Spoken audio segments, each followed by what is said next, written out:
Hello everyone, Daniel here from the Next Issue Podcast. On today's video, we're going to be doing a review for Superman Unlimited #1. This is a new book from DC Comics. Very exciting stuff as the summer of Superman continues to roll on a DC Comics. Let's talk about the creative team before we get into this. This is written by longtime writer of a lot of your favorite superheroes, Dan Slott, with art by Rafael Albuquerque, Marcelo Mayolo on colors, letters by Dave Sharp.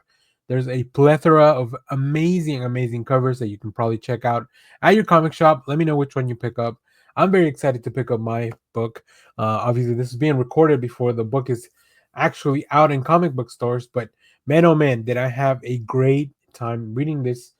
This is a pretty big issue overall, around 32 pages, so you get a lot of story, you get a lot of content, and I think that there's a really interesting twist that Dan Slott managed to bring in.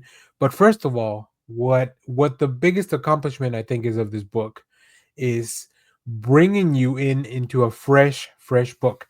You can really pick up here. It's a great jumping on point. There's definitely a lot going on with Superman, and even if you don't know who Superman is, Dan Slott and Albuquerque really efficiently tell you a lot about his origin, who he is, who Clark Kent is, and the world around them. So that really works. So let me give you a quick synopsis and we'll continue to talk about this book.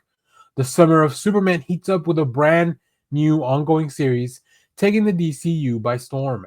When an asteroid of the size of Metropolis hurtles towards collision with planet Earth, the Justice League dispatches Superman to avert the crisis, but a sinister threat lurks within will change will change the world like never before, and this danger glows green.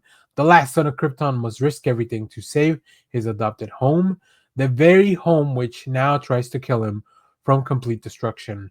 The Man of Steel is poised to fly like never before in this new Cornerstone series, brought to life by the dazzling DC debut of writer Dan Slott and renowned artist Rafael Albuquerque.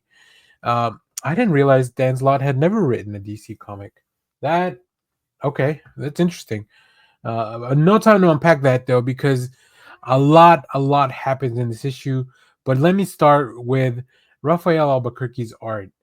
Really captures the grandeur of this story. I love the way that the posture of his Clark Kent looks very different from Superman. I love the way that he very efficiently gives you these little bits and pieces of, like, this is Superman. Here are his superpowers. Here's all the iconic stuff you should know about, like changing into the costume, catching the baddies. But then you're brought into this, like, big, and there's a lot of preview pages for this one, so you'll be seeing them along the video. But yeah, once we get to the part with the asteroid and the big reveal happens, and you see, like, how is Superman ever even going to be able to stop this? But not only that, what will be the consequences? What will be the fallout? You get to see a lot of characters that you probably know from the Daily Planet, from the Justice League. Dan Slott is throwing everything in this first issue, and like I said, a really fun twist, really interesting. I feel it's going to be fun to explore.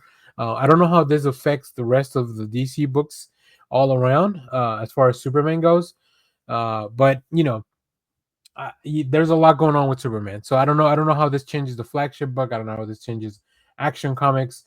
All I know is that this was a really cool story. Now, interesting enough, Albuquerque is the co-creator of a comic book called Huck with Mark Miller. And Huck and Superman have a lot in common, right? They are two big burly dudes that are just trying to help people. So I like knowing that Albuquerque was going to be on this book. I was already sold. I knew this was going to be a great fit. But man, when we get those pages of the backstory and a little bit of, like, the inside of Clark's his thoughts and feelings as everything is going on, it's just very cool. Albuquerque also draws the faces that are very expressive, and all his characters, like, they really look very different from one another. So I love that. I love that he's just going above and beyond for this book. And like I mentioned, I think Dan Slott has brought a very interesting concept. Now, this is a first issue, so it's a great way to pitch the story to begin with. So hopefully the momentum will continue. But I'm very excited to see what's going on. There's a lot of green in this book because, of course, that's the color of kryptonite. And as you can see from the cover, I mean, they call it the dawn of the Emerald Age. So you might have a little bit of inkling as to what is going to happen here. But yeah, highly recommend you check this out. If you have picked up this book, let me know about it down in the comments. Let me know what you thought about it. And of course, stay tuned because we have more comic reviews, trailer reactions, TV recaps, movie reviews, all that fun stuff here in the channel. And make sure to share, like, subscribe, and hit that bell so you know when we go live, which is most Saturdays, 10 a.m. Central Standard Time. So as always, thanks for watching, everyone. Bye-bye.